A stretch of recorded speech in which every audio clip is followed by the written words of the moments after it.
Најпрвен добар ден, почитувани пријатели, љубители на македонската историја. Најпрвен да се извинам што малку подолго чекавте за оваа втора сезона од моите подкасти, меѓутоа сепак јас многу малку во тие подкасти зборувам за дневната историја, повеќе зборувам за македонската историја, а во таа насока треба дополнително сегаш да се прочитаат нови книги, нови документи.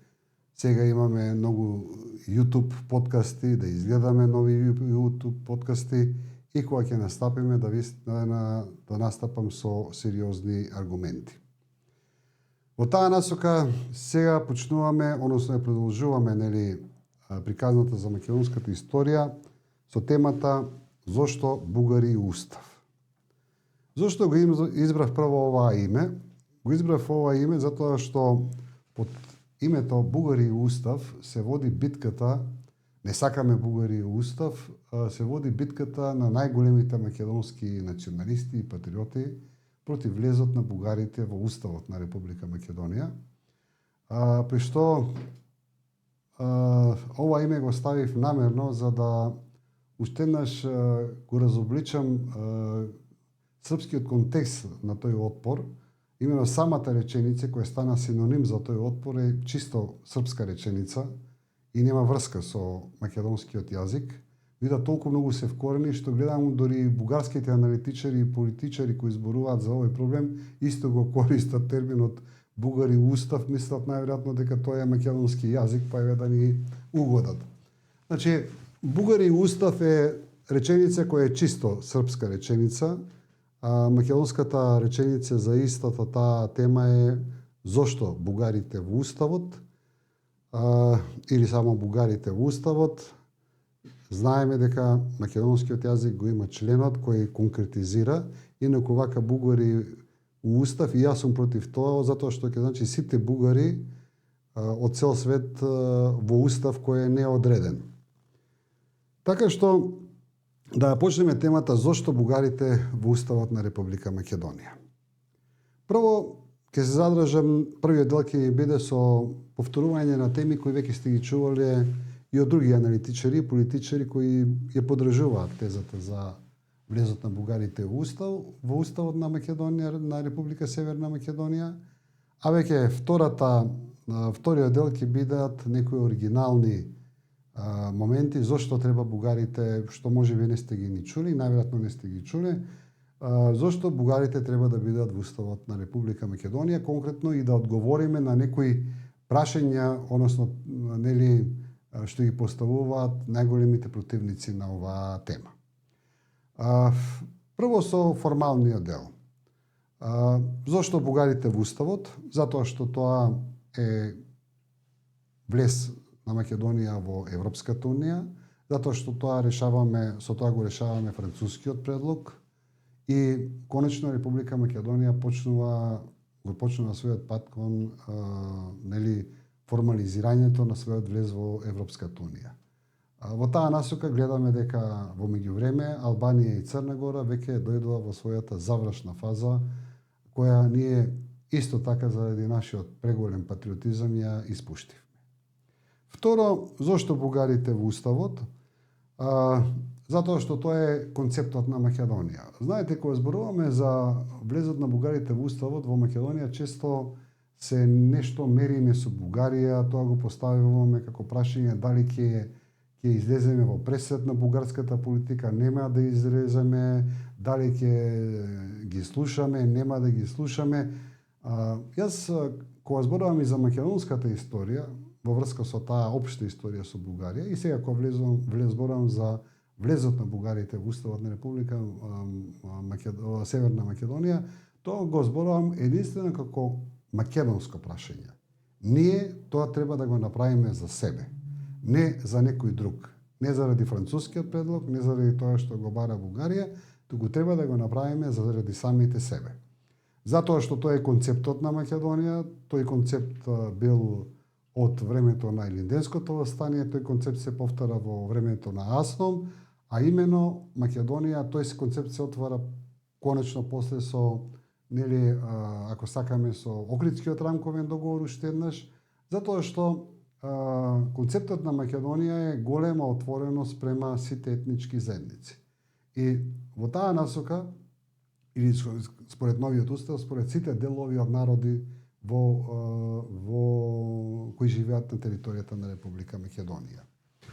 Одиме понатаму. Зошто бугарите во уставот? Затоа што на тој начин конечно и го добивам индиректното признавање, тоа што исто така многу пати сте го чуле досега од разни политичари во Македонија, имено со тоа практично се прави индиректно признавање на македонската нација. Значи, оној кој сака да биде македонска нација, нека си биде македонска нација. Оној кој сака да биде бугарин, македонски бугарин, исто така може да си биде и едноставно поголемо признавање од тоа не постои. Зошто работата се води на ината страна на некои македонски политичари, не ми е јасно. Одиме понатаму. Заради преамбулата на Република Македонија, мораме да се согласиме дека ваква преамбула ретко ќе најдете во било кој устав во светот. Од кај дојде оваа преамбула? Таа преамбула дојде после преговорите во Охрид, кај што се утврди дека во преамбулата на Уставот на Македонија ќе пишува само дека тоа е граѓански устав и дека Македонија е граѓанска република на сите граѓани кои живеат во државата. Кога се вратиме во Скопје, одредени поединци од македонската политика заради големата преамбула почнаа да дискутираат како тоа македонската нација да ја нема во преамбулата на Уставот на Република Македонија и од многу патриотизам дојдовме до една преамбула која просто на некој начин можам да кажам дека дури е и смешна и повторно ќе кажам ја нема таква преамбула, не можете да најдете нигде во светот. Во ниеден устав. За тоа како дојде до таа промена неколку пати Владо Поповски како учесник на преговорите во Охрид има неколку интервјуа кај што точно добро го објаснува како тоа договореното Македонија да биде граѓанска, уставот да биде граѓански, после во Скопје се преговараше уште 10 дена за да дојдеме до ова, јас пак ја наречам несериозна преамбула. Ајде што е несериозна, преамбулата дури прави на таква поделба на граѓаните на Македонија што просто е несватливо. Прво, прави прави 4 структури на граѓани. Прво, нели, македонската нација, па второ, албанците со нивниот дел, нели, на преамбулата, па на трето место доаѓаат делови од народи што се спомнати, како што се да речеме власи, турци, срби, роми, и на крајот доаѓаме до делови од народи кои воопшто не се спомнати во уставот на во преамбулата, како што да речеме се во конкретниот случај бугарите, хрватите, словенците, црногорците, евреите, египјаните, сите тие кои треба да влезат во новата преамбула. Што е тоа што Македонија може да го изгуби со една таква преамбула, јас не сум свесен и навистина драматиката која се прави од страна на некои опозициони лидери тогаш, а сега за жал најодговорните луѓе во владата на Република Македонија не можам да ја сватам. Значи да се драматизира нешто со зборови, тоа ќе биде катастрофално ако влезат бугарите заедно со останатите делови на народ во преамбулата во Македонија. Тоа е нешто што Македонија не може да го прифати, тоа е нешто што е виткање на кичма. Просто се едноставно драми кои се чисто во функција на политиката, односно чисто во функција некој да и се допадне на Србија. Значи, изворен интерес македонски за целата таа приказна јас не гледам и не постои. Впрочем, го поставам прашањето што ако ние утре ги внесеме бугарите во преамбулата на Уставот на Северна Македонија и тие речат веќе ништо не важи, ништо нема да прифатиме. Што е тоа што Македонија ќе го изгуби? Ништо нема да изгуби. Едноставно, нешто што било за сите, го даваме уште за 6 делови на народи и тоа е, нели, без сомнение само една големина на Македонија од која навистина не може ништо да се искупи. И сега доаѓам, со тоа го завршувам првиот дел на работи кои што веќе сте ги чули и од други аналитичари, а сега веќе поминувам на вториот дел, кај што сакам да одговорам на некои прашања кои беа поставувани од разни противници на влезот на бугарите во уставот на Северна Македонија.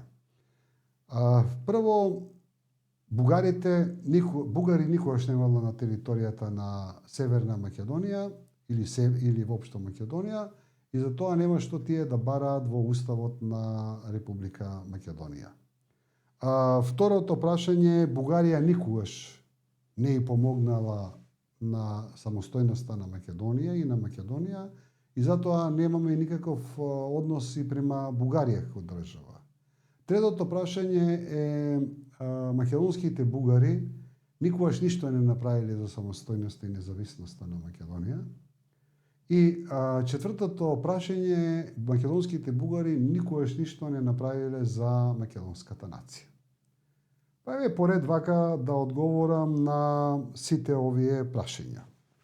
Прво, одиме со бугари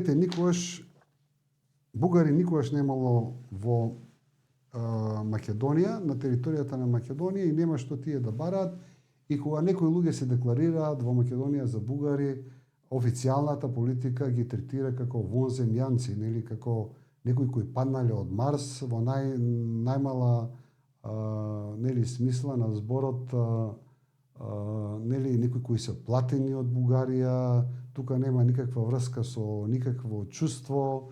Единствено се признава чувството на бугарското чувство на некои кои во времето на Југославија се додени од Јужна Србија, од Босилеград, Димитроград, и покрај тоа што и тие не смеат, многу од тие не смеат да се изјаснат. Не знам, тој толку набиен страв од југословенско време што во Србија биле се декларирале како бугари, а овде доаѓајќи на територијата на Македонија, може би старите да, ама нивните деца никако не смеат, се плашат да се изјаснат како бугари во Македонија, за да не им се смеат комшиите, да не им се смеат пријателите, да не им се смеат школските, нели, другари и другарки.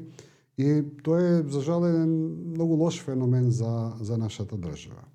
Меѓутоа, ајде да ги оставиме тие бугари од Димитровград и од Босилеград на страна, да погледнеме дали на територијата на Македонија имало некојаш бугари. Значи, за да се дискутира на таа тема, навистина треба комплетно да си абстрахиран од сите факти, треба да си абстрахиран од целата историја на Балканот, и конечно во твојата глава или да постои структурна неписменост кога читаш историски материјали, или толку да си обземен со ирационална омраза према бугарите, која е насадена од времето на Југославија.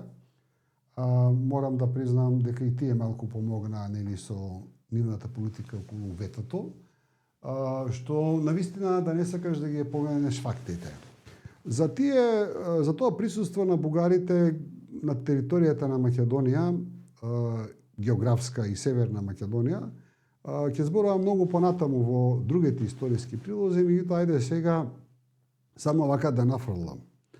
Значи, за присуство на бугарите на територија на Македонија можеме да зборуваме од времето на чудата на Свети Димитри, кои никогаш целосно не се преведени во Македонија. Значи, тоа е негде таму 6 век, во кој, нели, во тие чуда на Свети Димитри точно се дава опис на доаѓањето на бугарите на Балканот заедно со словените и нивната заедничка борба против Византија во целото тоа време. На нивниот водач Кувер, кој бил на територијата на Пелагонија, а за тоа најдобри извори имаме точно и најдобри докази имаме кај македонскиот археолог и историчар господинот Иван Миколчич, професор на Скопскиот универзитет, починат пред неколку години. Понатаму, бугари има во Македонија од времето на Виничката икона. Значи, повторно нели пронајдок на македонските археолози, каде што таму има исто така икона, кај што јасно на иконата пишува Булгар. И таа икона еднаш ја покажуваме, еднаш ја криеме, повторно ја покажуваме, пак ја криеме. И сега не знам што е историјата со таа, нели, теракотна икона. За присуството на Бугарија имаме во хрониките на седмочислениците, каде што многу јасно се кажува и се зборува дека тие од Моравија дошле на територија на Бугарија и дека во тоа време, нели, Охрид, па и цела Македонија била под власт на бугарскиот цар, нели, Борис. За Бугарија многу јасно зборуваат целата меѓународна историографија, а сега мислам дека веќе признавме и ние со историската комисија дека државата на цар Самуил се викала Бугарија, што кој за секој кој малку од малку чита, значи тоа е јасно. За бугари во Македонија да не зборуваме за средниот век, да зборуваме за времето на природбениците, каде што за жал македонските природбеници најчесто за населението кое е присутно на територијата на Македонија исто така зборуваат како бугари. Конечно, да не зборуваме за уставот на првата македонска револуционерна организација. Тој устав не го објавил никој бугарин, туку го објави прв пат во светската историја нашиот историчар, односно во тоа што е интересно во југословенско време, Кантарџиев, кој има на интернет можете да најдете живи изјави од интервјуа кај што се фали дека тој е првиот пронаоѓач на уставот на Българско-македонската одринска револуционерна организација. И она што е поинтересно за нас, таму во 4 члена пишува дека таа организација е направена за заштита на бугарското население во Македонија. Тој устав подоцна е потврден и од професорот Ванчо Ѓорѓиев или Ѓорѓиевски, кој денеска е председател на Комисијата за општа историја меѓу Македонија и Бугарија, кој објави една книга Устави и статути и документи на историското ВМРО, кај што таму потврдува дека тој устав прв е веродостоен и го пренесува скоро во целост. Конечно, вака скокаме аргументи да дојдеме до турските пописи. Колку што постојат турски пописи, сегде јасно е потенцирано дека најголемиот број на население во географските граници на Македонија е бугарското население. Зошто го правеле тоа турците на нивните пописи не ми е јасно. Меѓутоа, тоа е така за жал. Конечно, кога ќе ги погледнеме и сите книги, дури и политички платени, независно дали се по српско влијание, по грчко влијание, разни меѓународни интереси на големите држави, и ќе видиме дека сите зборуваат за бугарско, грчко, српско население, нормално турско, муслиманско население, значи само зависи од пропагандата, се зголемува и се намалува бројот на српското, бугарското или на грчкото население. Значи, да зборуваме дека во Македонија никогаш немало бугари и за тоа немаме потреба ни да ги ставиме во уставот, е навистина чисто пропагандна позиција која едноставно може да се дискутираат меѓу нив пропагандисти, меѓутоа некој што се занимава навистина со сериозни аргументи, тешко ќе може да го каже сето тоа. Затоа дури исчезнувањето на бугарите во актуелната Македонија денеска е интересен феномен кој ќе го одговараме друг пат, нема да се занимаваме со него, како може едно такво документирано присуство низ историјата, низ вековите денеска да се претвори во една бројка од 2-3 илјади. меѓутоа и каде исчезнаа тие бугари, ќе зборуваме по некои други тематски историски емисии, подкасти. Сега, тоа е одговор на прашањето нема бугари и устав, затоа што никогаш бугари немало на територијата на Македонија. Многу накратко одговоривме дека токму спротивното, дека бугари од 6 век се присутни на територијата на Македонија и тоа е некоја чувство на одговорност да се вметнат во уставот на Република Северна Македонија.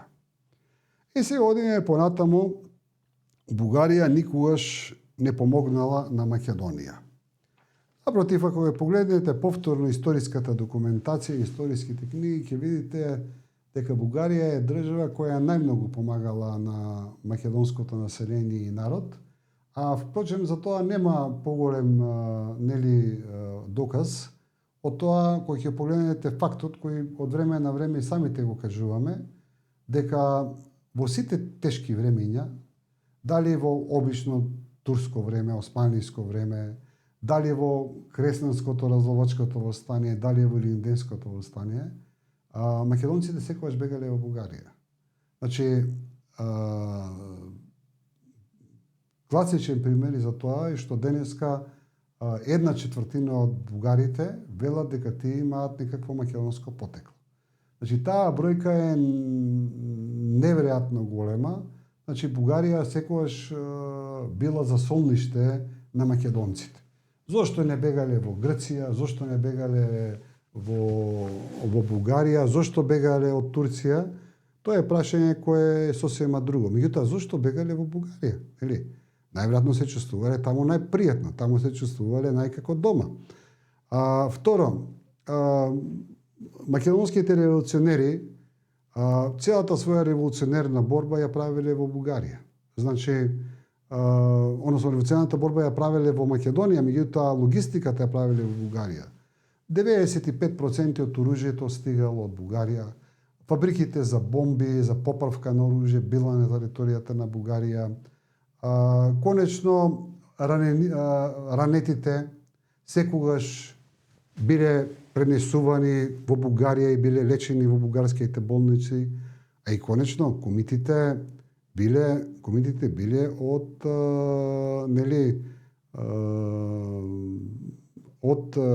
ако не се лажам од Ѓурѓов ден па до Митров ден. Значи зимно време комитите се криеле, војводите се криеле, кај се криеле? Се криеле најмногу од нив во Бугарија. Ајде обичните комити си оделе дома, ама сите оние што биле главни структура на ВМРО и на револуционерната организација оделе во Бугарија да се кријат. И оттаму логистички се подготвувале за новата пролет и за новите битки натре во Македонија. Значи, Бугарија е таа која ја давала целата логистичка поддршка. Нормално имало многу и разочарувања, меѓутоа за разочарувањата ќе направиме една посебна, исто така подкаст емисија, кај што ќе зборувам за разните, разочарувања, па дури и предавства на бугарската политика на македонските, интереси. Меѓутоа сега го гледам оној, квалитетниот дел. Конечно, дали Бугарија помогнала на Македонија, сега ќе спомнам еден дел кај што конкретно, со многу конкретни дела, помогала на историското ВМРО.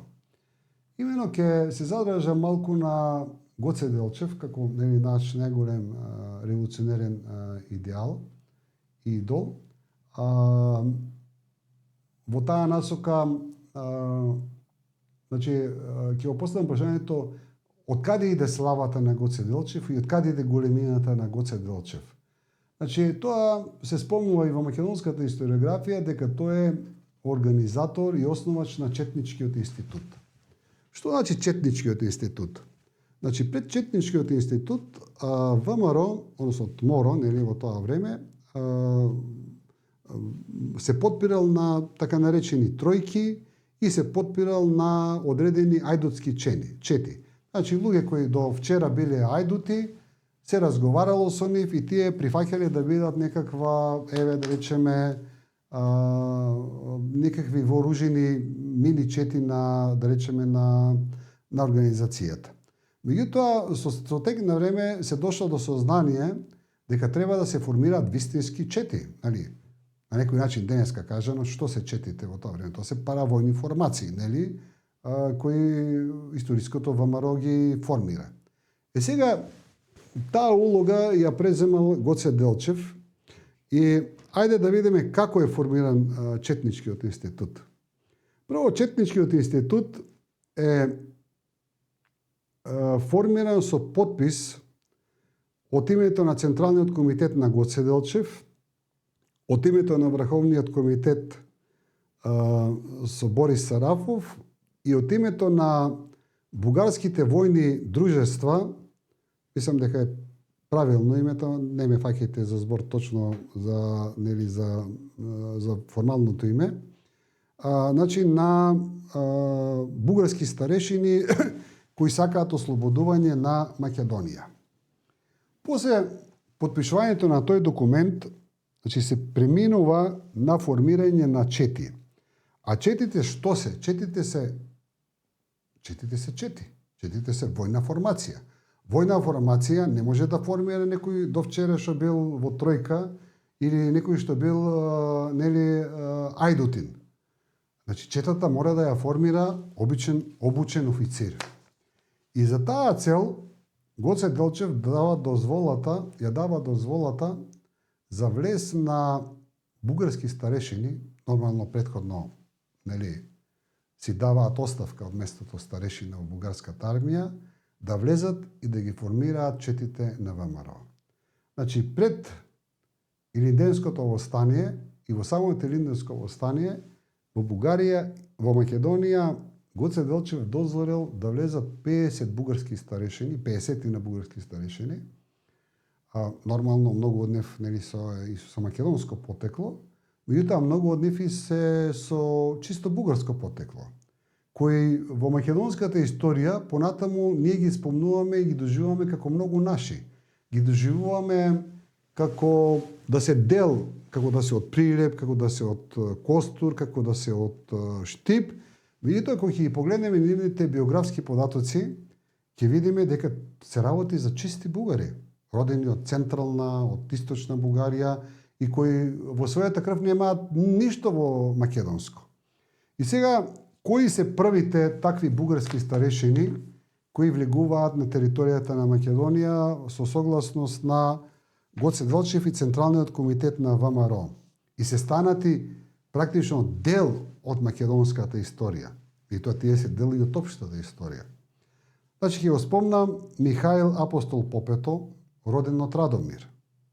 Марко Лирински е роден од Котел, а е Лирински затоа што бил војвода во Леринско.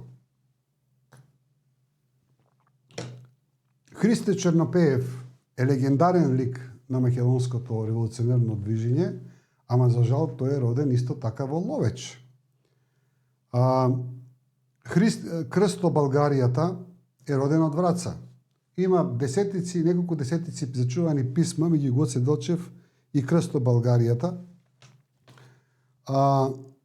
Тома Давидов дори бил, ми се чини, мајор на бугарската армија, а Гоце Делчев го става како воен началник на целиот Битолски округ. Значи, практично, Битолскиот округ, кај што се крева точно нели најакото илиндинско восстание, вклучително нели Крушево, значи бил под директна организација на бугарски мајор Тома Давидов во конкретниот случај. Атанас Бабата од Пазарчик.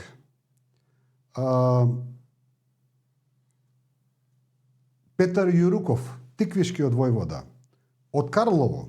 Значи, тој е не само што бил пријател голем на Гоце Делчев, туку после бил пријател многу голем на Јане Сандански.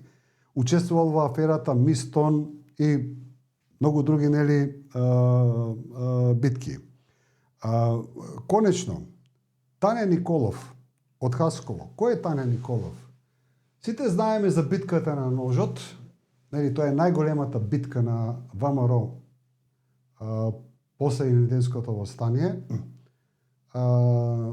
Меѓу со турците, а инаку се предаде нели за жал од македонските српски четници. Значи главен командант на битката на ножот е Таня Николов. Да не зборуваме дека во таа битка 50% од загинатите се исто така бугари кои немаат никаква врска со Македонија, туку се дојдени да се борат за Македонија. Одиме понатаму. Михаил Грджиков. Михаил Грджиков е еден од најдобрите пријатели на Гоце Делчев, а после останува најдобар пријател и на Јане Сандански. Значи, Михаил Грджиков го зборуваме со полна уста кога треба да кажеме дека е пријател на Гоце Делчев и на Јане Сандански, а забораваме дека Михаил Грджиков е точно командант на Одринскиот округ и е командант на делот што бугарите го викаат Преображенско востание, Преображенски дел од Илинденското востание, односно тој е командант на Илинденското востание во Одринско. Одиме понатаму, да не зборуваме за Пео Јаворов. Тој е исто така, нели, првиот биограф на Гоце Делчев, голем пријател на Гоце Делчев, исто така познат бугарски писател. Одиме понатаму. На времето кога во Македонија се пееа македонски кометски песни, кога се правеа кометски вечери во ВМРО, немаше кометска вечер да не се пее на песна "Слушам кај шумат шумите, плачат за војводата Капиденот, Костадин Капиденот". И тој Костадин Капиденот е исто така од Бугарија, таму негде од западна Бугарија, ама еве, гледате, останала песната во македонскиот народ "Слушам кај шумат шумите". И конечно доаѓаме до еден од можеби најславните бугари во македонската историја, Тодор Паница, кој е познат по тоа што роден од Орахово, е познат по тоа што ги уби командантот на Илинденското востание Борис Сарафов и председателот на Централниот комитет по чие покровителство се крена Илинденското востание Гавранов. Зошто е познат? Затоа што се уште не можеме да се одделиме од идеологијата, во која идеологија сите што биле со Јане Сандански, се што направил Јане Сандански е многу свето, многу убаво, многу македонски, при што дори му простуваме што еве Јане Сандански бил толку голем пријател со Тодор Паница, еден чист бугарин. А многу е интересно и околу Јане Сандански најголемите пријатели исто така се чисти бугари. Значи Христо Чернопеев, овој Петар Јуруков што го спомнав, Тодор Паница, Таня Николов исто така бил со Јане Сандански. Значи, Јане Сандански, кога федералистите, кога ќе ги направите анализа, ќе видите дека повеќе се чисти бугари отколку македонци. Македонците биле со централистите, нели? Не со федералистите во втората фаза. Така што, еве, тоа е дел од приказната дали Македонија, односно Бугарија и помогнала на Македонија во незината битка за самостојност.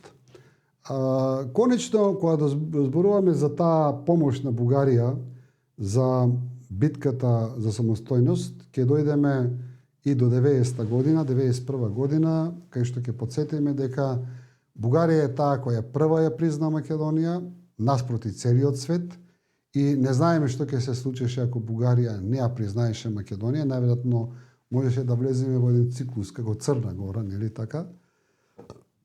Бугарија ја даде првата економска помош на Македонија кога беа блокадите дееднаш од Грција, дееднаш од Србија.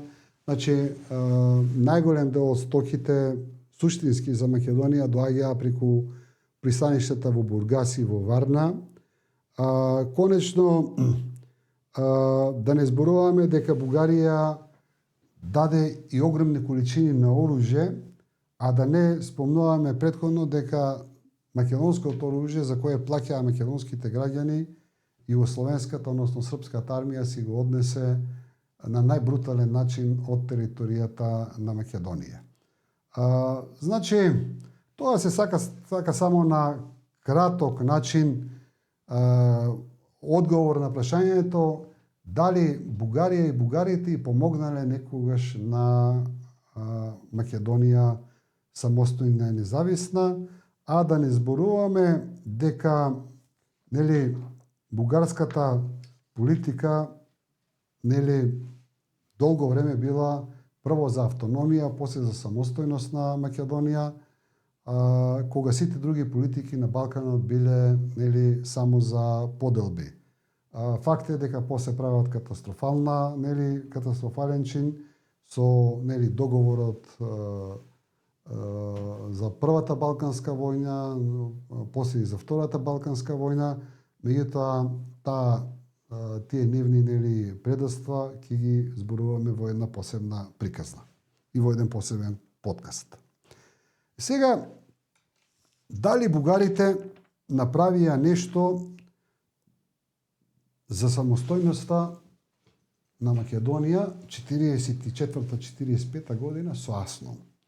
И тука гледам исто така имаме засилени нели македонски големи патриоти кои кажуваат кај беа бугарите, кај беа македонските бугари, не сега бугарите, туку македонските бугари во Аснон.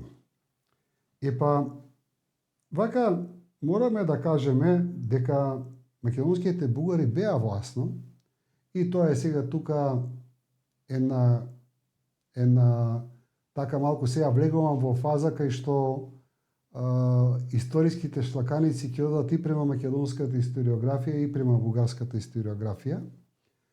Значи, нели, кај што бугарската историографија вели дека Аснон е комплетно дело нели на Титовите комунисти, на Титова Југославија, меѓутоа за жал приказната која ќе погледнеме во суштина не е баш така. Значи, прво ќе расветлиме еден дел кој, морам да кажам, дури неодамна ми се осветли, а тоа е практично историјата, нели? Не можеме се да знаеме однапред, колку повеќе читате, толку повеќе откривате работи. Имено Библиотека Струмски, тоа е еден онлайн портал кој многу често го користам. Значи, на Библиотека Струмски може да најдете минимум 1000 книги и може уште толку разни документи. Меѓутоа посебно се интересни книгите. Човек да се шокира колку и покрај тоа што нели македонскиот јазик е кодифициран 45-та година, значи ќе се шокираме колку македонските револуционери, македонските интелектуалци, македонците воопшто, па дури и уметници ако сакате, во сферата на уметноста биле писмени и колку сакале да пишуваат. Значи, на таа онлайн библиотека барем постојат 1000 книги на најразлични личности, некои што нели ги знаеме, меѓутоа најголем дел од нив не ги спомнуваме во Македонија дека постоеле како македонски личности, кои нели објавуваат цели книги, пишуваат цели книги и даваат некои сегменти, некои за револуцијата, некои опишуваат настани од територијата на Македонија, некои се посветени само на робството на Македонија, меѓутоа сите тие се македонци. Сите тие се македонци.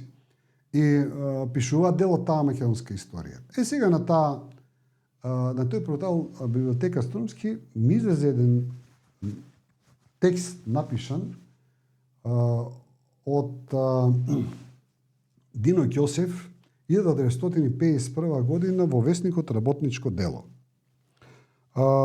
Текстот го има на мојот Facebook портал, пред 1-2 месеца, 3 го објавив, целиот документ. Сега, кој е Дино Ќосев? За него ќе зборувам и малку подоцна.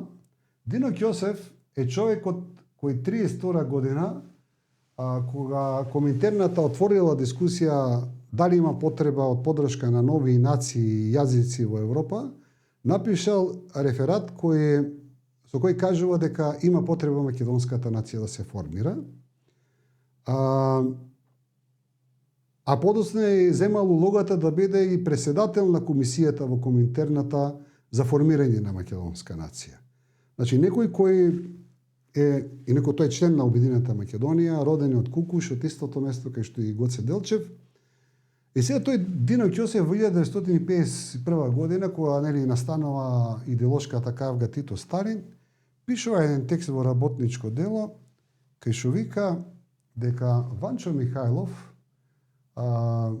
и директно и индиректно се преку своји посредници стапил во контакт со Титовите партизани 44-45 година, а 45 година, односно 44 година кога доаѓа во Македонија, познато е тоа доаѓање на Ванчо Михајлов во Македонија.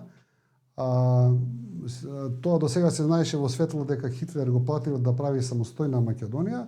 Меѓутоа овој кажува тука он дека се сретнал со представниците на Комунистичката партија на Македонија и практично се договориле за некаков тип на соработка, што текст што ја менува целиот историски поглед и на македонската историографија, меѓутоа и на бугарската историографија. И тој наведува пример дека како доказ за таа соработка е што 4 ванчовисти се членови на АСНОМ. Тоа за мене беше шокантно, иако кога гледав претходно списокот за кој сум зборувал на АСНОМ, таа ми остави навистина ми остана така некако нејасност. Беа наведени списоците на Јордан Чкатров, тој е најпознатото име, најпознатиот, најголемиот ванчовист во Втората светска војна што останал во Македонија. Меѓутоа, него го пишува како делегат на, тоа може да го проверите на интернет, го пишува како делегат на АСНОМ, и Трајко Чундев. Трајко Чундев е човекот кој е преседател и главен на акционите одбори кои ги причекувале бугарите 41 година. И просто тоа не знаев како да си го протолкувам. За овие другите двајца што после ќе ви ги спомнам, немав сознание, меѓутоа после кога проверив испадна дека е така. Значи тој кажува дека како договор меѓу комунистите и ванчовистите имало 4 делегати на АСНОМ де факто ванчовисти. Значи Трајко Чундев, Јордан Чкартов, Стерио Боздов и доктор Гичев, Тодор Гичев, мислам дека од Штип или од Велес. Кога ги проверив после ова малку под биографиите на овие личности, Стерио Боздов и покрај тоа што е влав, тој е ванчовист. Како што има и многу други власи кои се ванчовисти, нели, впрочем и супругата на Ванчо Михајлов е, нели, влајнка. Меѓутоа тие другите се тројца чисти македонски бугари на кои било укажана, нели, покана да учествуваат на АСНОМ, а Трајко Чундев дори е член на јазичната комисија. Подоцна Јордан Чкатров и Трајко Чундев се судени и практично и се убиени во затвор. Видите сега што кажува овој Дино Ќосев. Дино Ќосев кажува дека тие двајцата се убиени подоцна во втората фаза како сведоци на тој договор меѓу Ванчо Михајлов и македонските комунисти. Сето ова мора да се гледа преку идеолошкиот напад од 51 година. Меѓутоа, аргументите се прилично сериозни за да можеме и да поверуваме во нив. Конечно, тој спомнува дека Јордан Чкатров во самиот судски процес се повикал на договорот меѓу Ванчо Михајлов и дали Михајло Апостолски или некои други комунистички лидери. Тоа е работа која сигурно може да се провери ако тие архиви воопшто уште постојат за Јордан Чкатров. Така што ја лоциравме првата четворка на македонски бугари. Пак ќе кажам, ова е непријатно и за македонскиот историски расказ, меѓутоа и за бугарскиот историски расказ. Значи, тоа е првата четворка што ја лоциравме на докажани македонски бугари кои учествувале во Асном. Вторите, кои почнав малку вака да чепкам по имињата и верувам дека има многу повеќе, меѓутоа овие двајца вака полесно ги лунцирав, тоа се можам да ги наречам како граѓански бугари, значи докажани македонски бугари, кои не значи дека биле ванчовисти, меѓутоа ја прифатиле соработката со Бугарија. Првиот е Кирил Жирновски, за кој има фотографии како го пречекува цар Борис, меѓутоа од друга страна го гледаме како делегат на Осном. И Ѓорги Попшоп Трајанов, човекот беше жив до 90-та година, беше жесток противник на Блаже Коневски, негде се не знам до 90 или 89 година, јас имав можност да се запознавам таму 80-те години со него. Значи тој беше, пазете, тој е доктор по лингвистика на Сорбона, учествува во првата истојазична работна комисија, меѓутоа 1942 година тој од страна на бугарските фашисти е ставен како прв директор на Народната библиотека во тие. Значи, бугарските окупациони фашисти ја формираат Народната библиотека во Скопје и прв директор го става токму господинот Ѓорги Шоптрејанов.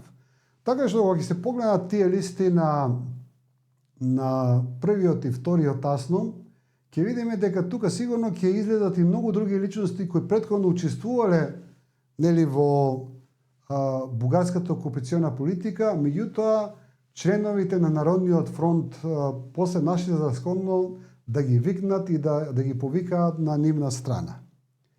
И конечно доаѓаме до третата група на македонски бугари, тие се најинтересните, тоа се македонски партизани и македонски комунисти, кои јасно и недвојбено се бореле против бугарските фашисти до тогаш.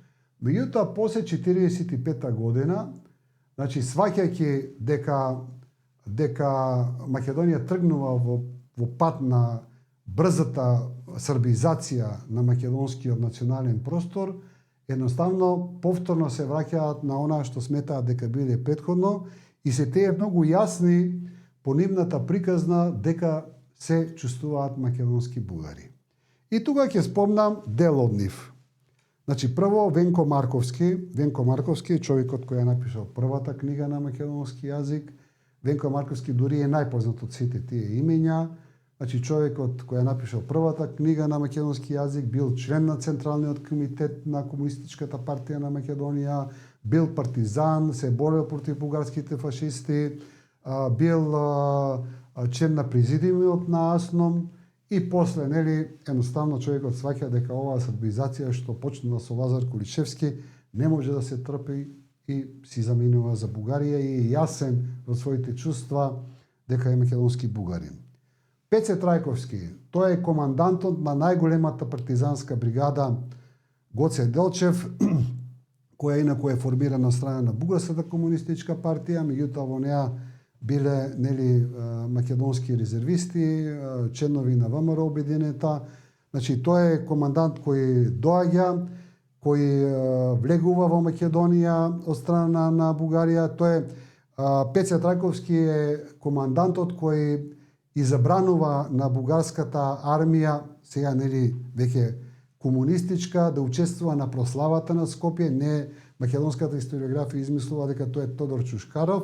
Значи, тука се тие две работи. Бугарската армија учествува во ослободувањето во Скопје, меѓутоа на бугарската армија македонските партизани решаваат да не им дозволува да учествува на прославата, за да биде победата на на македонските партизани.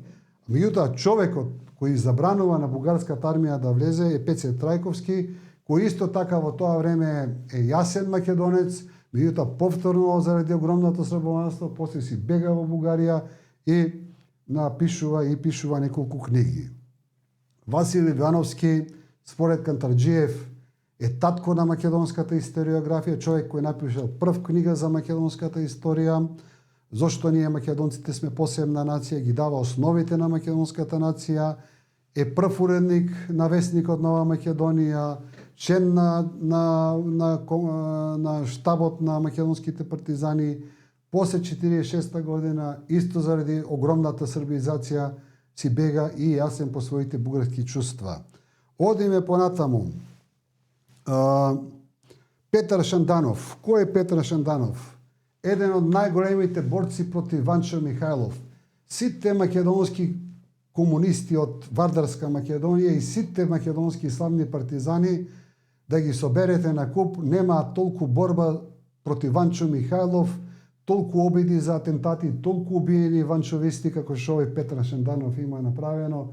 Доаѓа члене на АСНОМ, члене дури на президиумот Писичини на АСНОМ, после 2-3 години сваќа дека со овие македонски србомани, кои што до денеска повторно се повимпиреа, нема што да работи, си бега во Бугарија назад и дури се кае, има изјава, најголемата грешка во мојот живот беше што се борев за Македонија.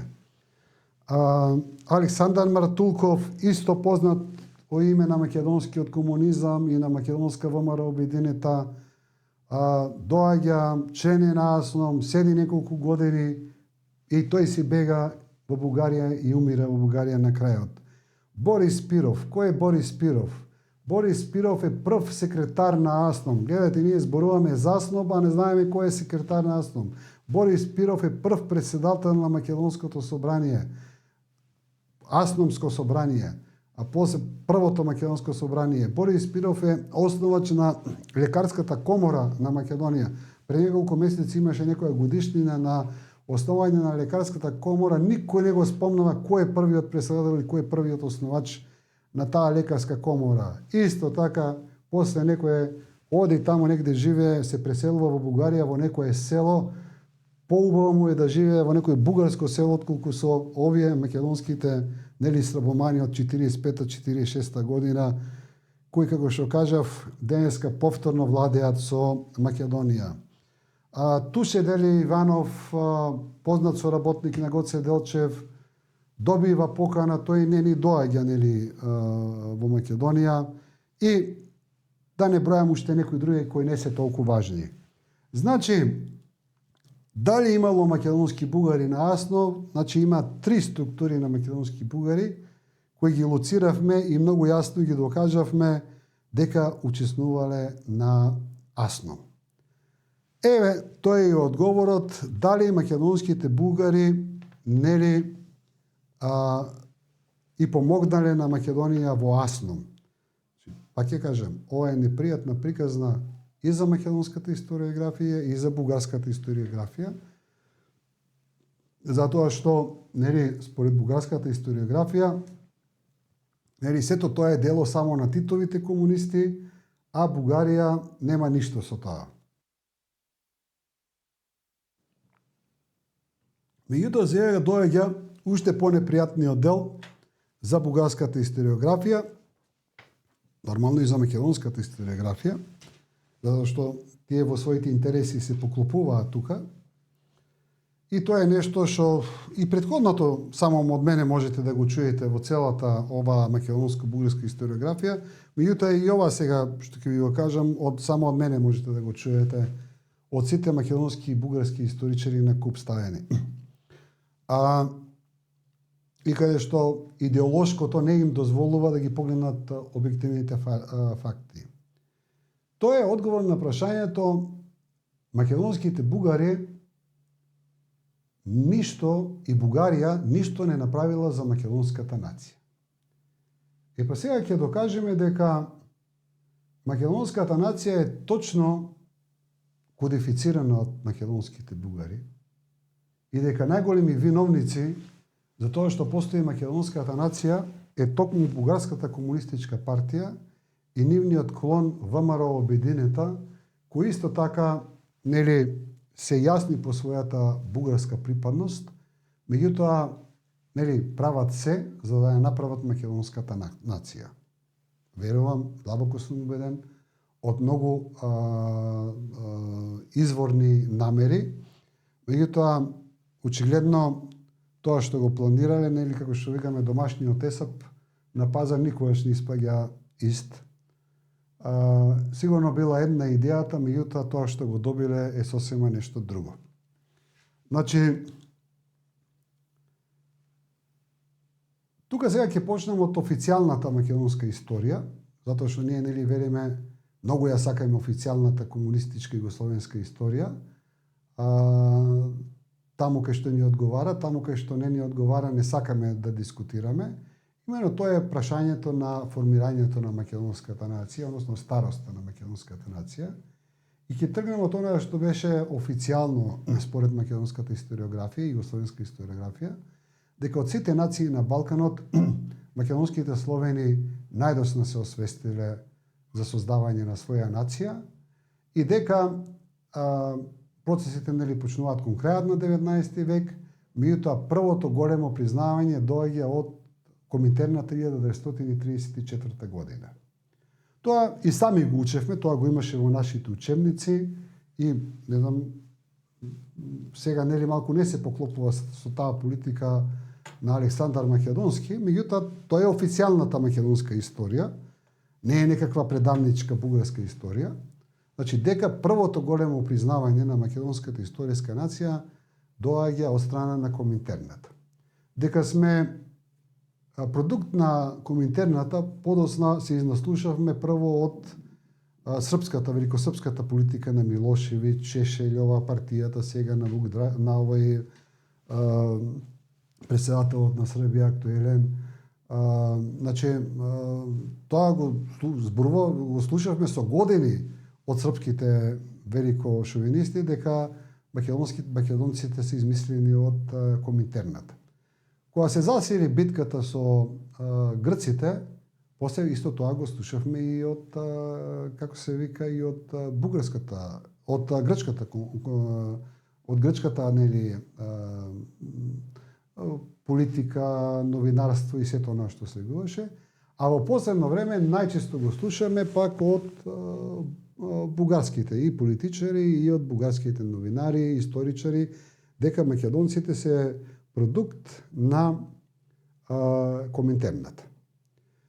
Значи, јас тука не бегам од официјалната македонска историја, дека првото големо признавање е направено од Коминтерната на македонската нација, односно ќе го употребаме еден збор кој македонската историографија го употребува за 45-та кодифицирање на македонскиот јазик, со иста смисла, не е никаква пежоративна, не е никаква негативна, значи кодифицирање на македонската нација, која е настаната малку порано и значи тоа е нешто со кое се занимавам посебно последните неколку години, затоа што тоа е феномен кој посебно ме интересира, како тоа дојде до формирање на македонската нација и признавање на македонската нација. И тука доказите се прилично јасни и како иде сето тоа. Значи 1932 година комунистите сваќаат, бидејќи Хитлер игра веќе се појавува, игра на политиката на нации, национализам, сето тоа, тие исто така да парира, го ставаат прашањето на правата на нациите, на националните малцинства, на националните заедници, како нешто што е нивно оружје. Во таа насока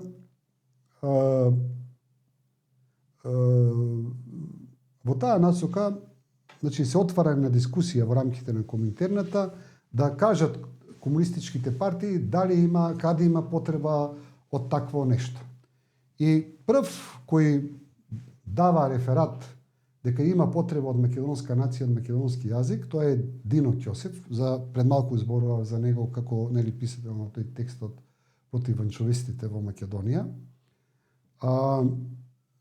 Инаку тој Дино Ќосев во истиот тој текст пишува дека покрај тоа што нели четворица ванчовисти учествувале на Асном, тој пишува дека во моментот 51 година македонските комунисти се најголеми заштитници на ванчовистите. И таму има список на 20 луѓе, кои за кои вери тој дека се ванчовисти, кои побегнале од Бугарија и се скриле во Македонија, а македонската Југословенската комунистичка партија ги чува нив, ги штити. Тоа е многу интересно. Тоа е време кога најголемиот прогон на ванчовистите го прави токму Бугарската комунистичка партија. Според Лев Главинчев, тој е исто така еден македонец, член на ВМРО Обединената од Охрид, вели јас вика лично со своји раци имам убиено 200 ВМРО-вски ванчовисти, фашисти, ванчовисти во Бугарија. Значи тоа е време кога Бугарската комунистичка партија жестоко се пресметува со ванчовистите во Бугарија и сега овој точно наведува 20 имиња кои најверојатно може да се проверат дека ги крие Југословенската комунистичка партија натре во Југославија. Најверојатно тоа има идеолошки карактер кога Тито прави сојузи со сите и со секој за да се заштити сега пак тели од Сталин и неговата политика. Сега значи тој Дино Ќосев, инаку родом од Кукуш, член на ВМРО Обединета, 1932 година го прави првиот извештај дека постои потреба од македонска нација.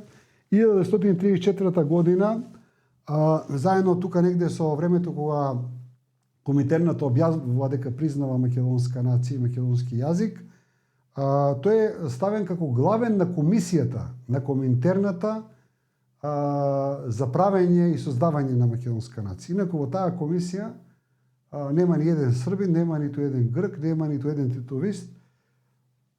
Сите се членови на ВМРО Обединета или на Бугарската комунистичка партија. Тоа е малку така, нели, за бугарската историографија малку да се потосвести за некои работи. Инаку тој Дино Ќосев во 70-тите, во негде крајот на 60-тите години, овој еден македонски историограф, мислам Симевски се викаше, пишува исто така една посебна книга за него и наведува, нели тогаш се пресмитуваат малку идеолошки, малку историски, наведува дека тој Дино Ќосев 60-тите години е нели еден од главните историчари на Бугарија.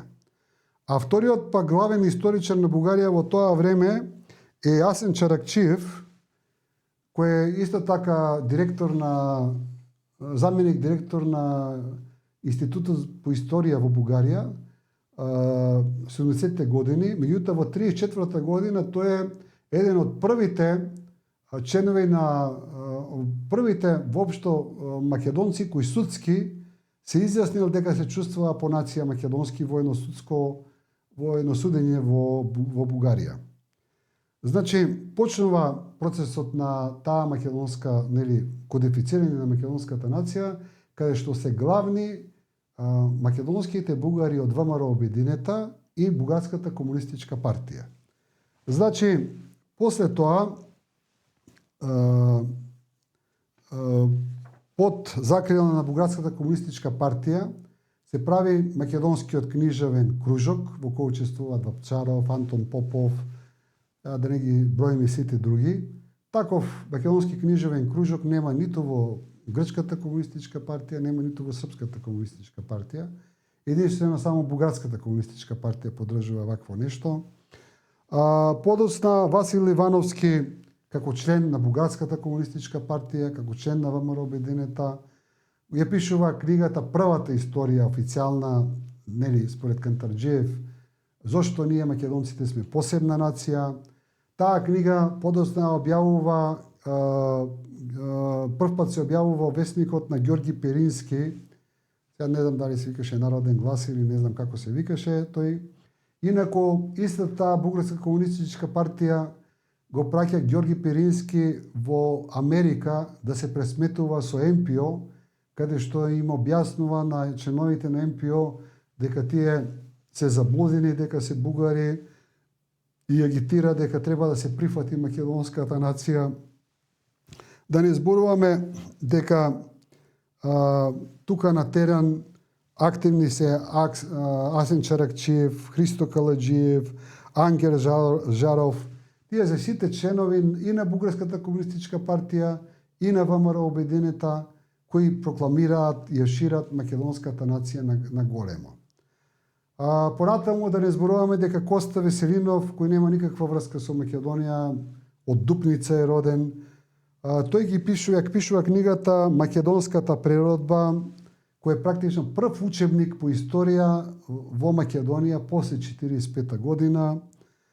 Да не зборуваме за Венко Марковски, кој е прв човек кој напишал книга на македонски јазик. Да не зборуваме за Тодор Павлов, тој е исто така избришан од македонската историја, тој е практично најголемиот филозоф кој Македонија го има дадено.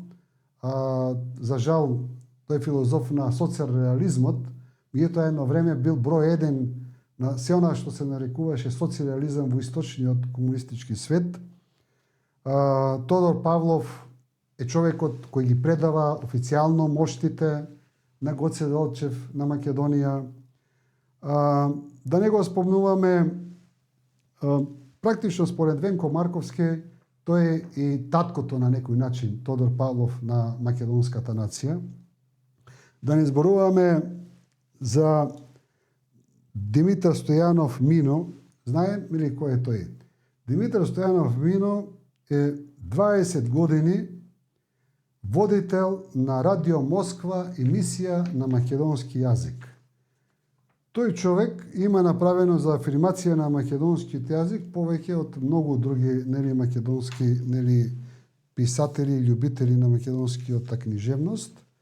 Меѓутоа, после тоа и тој има напишено книга дека тоа со тешко срце го правел, тоа морал да го прави за тоа што му било наредено, меѓутоа тоа е па сега станува збор за бугарската лицемерен поглед кон македонската историографија. И така, еве, го заокруживме, значи, зошто ги кажувам? Практично овие луѓе сега последните што ги наведов, се татковците на македонската нација, се татковците на кодификацијата на македонската нација. Тоа се луѓе кои во одреден момент направиле се македонската нација и македонскиот јазик да бидат кодифицирани и после тоа, заради жестоката србизација на Македонија, се откажуваат македонската нација и повторно ја прифаќаат комплетно тезата и се декларираат како македонски бугари. Значи, ова последното, поентата ми е не дека само македонските бугари не направиле ништо за македонската нација, туку по-добар доказ дека македонските бугари ја кодифицирале македонската нација и македонскиот јазик не постои. Така, почитувани пријатели, одговоривме на прашањето зошто треба да ги внесеме бугарите во Македонија. Значи,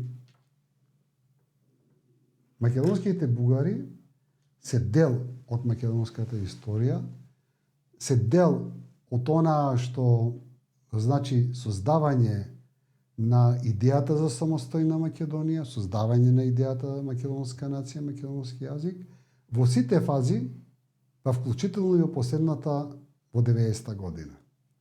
Значи, сакам само да ви кажам дека го зборуваме за периодот после 90-та година, јас не можам да го употребам зборот македонски бугари, иако имаше и такви многу кои се чувствуваа за македонски бугари, меѓутоа најголем дел од нив беа луѓе кои ја знаа општата историја за меѓу Македонија и Бугарија, меѓутоа она што се нарекува македонско беше чисто кај нив. И тоа е една од најголемите грешки на бугарската политика после 90-та година, што почнаа да прават диференцијации дали си македонец, дали си бугарин и направија таков автогол што не може никој друг да им го намести тој автогол, затоа што јас 98% од оние што ги знам, кои се чувствуваат блиско до Бугарија, знаат општата историја со Бугарија, секогаш кога ќе опрашаш што си ти, македонец или бугарин, ќе каже дека е македонец, кој знае за блискоста со Бугарија. И во таа насока можам да ја кажам, во раните 90-ти години ВМРО вриеше од такви луѓе, кои многу добро ја познаваа историјата, општата историја со Бугарија, меѓутоа секогаш Македонија како самостојна се вградија во идејата за самостојна и независна Македонија. Значи, можам да ви го кажам фактот, дека 90-91 година, кога се боравме за самостојна и независна Македонија, ќе го поставам вака прашањето. Најдете еден македонски србин кој ја поддржа идејата за самостојна и независна Македонија. И од друга страна прашањето, најдете еден македонски бугарин кој не ја поддржа идејата за самостојна и независна Македонија. Такви примери тешко ќе најдете. Значи, македонските бугари се борија за самостојна и независна Македонија во сите фази, вклучително и таа фаза од 90-та година наваму, и во таа смисла не знам што е тоа што денеска Македонија ќе го изгуби ако нив ги направиме како дел, инклузивен дел од македонското општество. За жал, ние гледаме на реторика од денешната актуелна власт, од актуелната власт, реторика према македонските бугари како што било 45-та, 51-та, 62-та, раните 90-ти години. Значи, денеска, ако ја гледаме реториката на актуелната власт, ние ќе видиме дека ништо по тоа прашање не е променето. Затоа, како некој што ја создал ВМРО 90-та година, некој што ја воскреснал идејата за самостојна и независна Македонија, некој кој прв зборуваше за таа идеја, сакам да ги кажам аргументите зошто македонските бугари треба да бидат дел од уставот на Македонија. Благодарам.